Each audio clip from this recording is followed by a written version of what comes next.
Simon, you still here? Yeah, I'm right here, bro. Okay, well, I got a customer here. Basically, this customer is from Germany. Basically, this customer, he's been through a couple of situations in the voodoo community, and basically, he's had a lot of work done from a lot of wound guns, mombos, and stuff like that in the voodoo community. And the first customer he told me about, Simon, and this customer is from Germany. This is a brother from Germany. My question to you, Simon, is: you remember you told me about your uncle and people? If I'm correct, how much money did you spend? Do you think you've lost in the beginning? Behind this voodoo stuff? I have lost within flights and buying subjects. You could say over 100,000. Uh-huh. 100,000.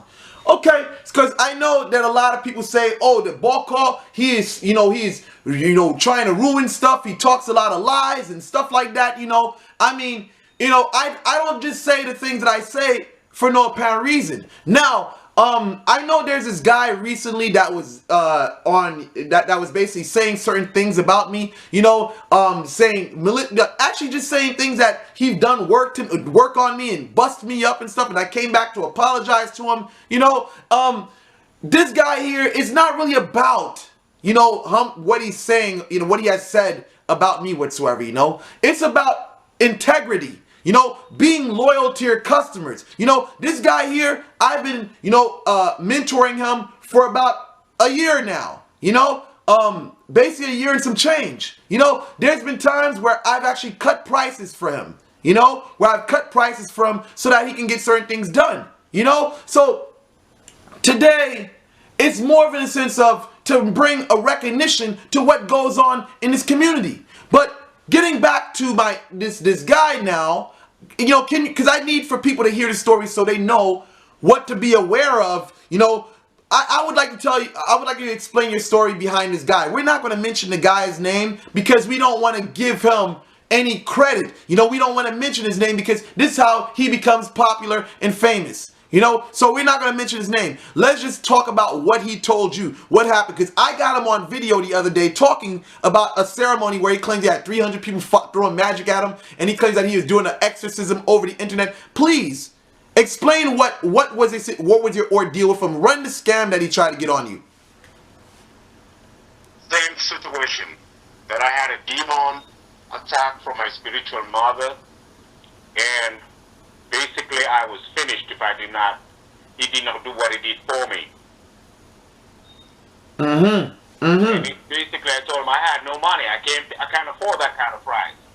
Okay, I'll do it for you. No problem. I agreed. Weeks later, you gotta send me that money. I need it now. I'm sorry, I don't have the money. Never had that kind of money in the first place. Because every job he has done for me, nothing has come through. Got you. Nothing has happened. And he always puts the blame on, well, you did not concentrate, you did not manifest it, you did not say your prayers. I'm like, you are supposed to be doing the work for me. You're supposed to be fixing that. No matter what's going on with me, you are doing what you're doing for me. Wow.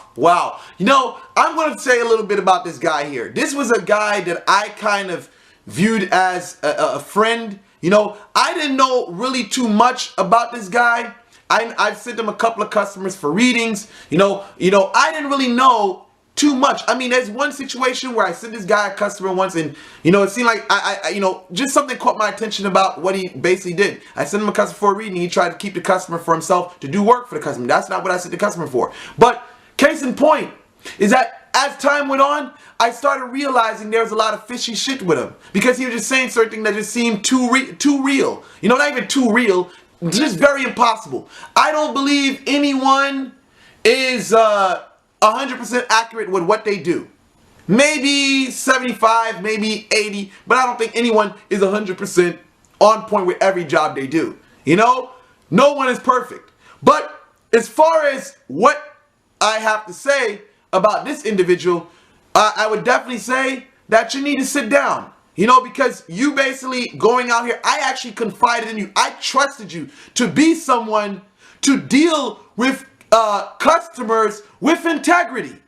I sent this guy a couple of customers to help him out and for him to help people. But I did not know that behind my back, he was trying to run scams on people. Most people know I do not stand for things like that. And if anyone that I've sent to him has lost their money behind his scams, I apologize and I'm ready to refund you half of the money you've actually spent with them. This is what I'm willing to do for those customers that I know of that I've sent to him. So, with that said, I don't think I got much more to say. I think Simon has pretty much, spoken his piece.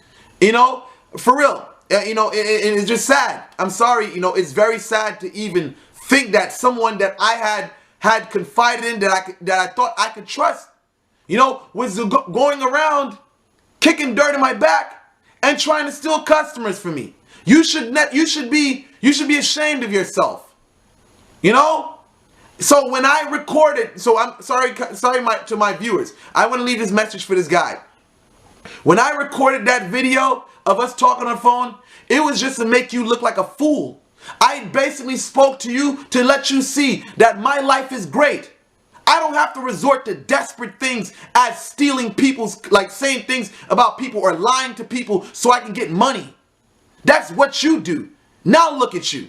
Now I want to know who's going to send you customers like I was sending you. Or even Simon. Huh? Well, you know what? Let me say this to you, brother. Like I said in the quote, this quote was for you. When you give to someone, it's a blessing for you. But when that person bites the hand that feeds them, that's a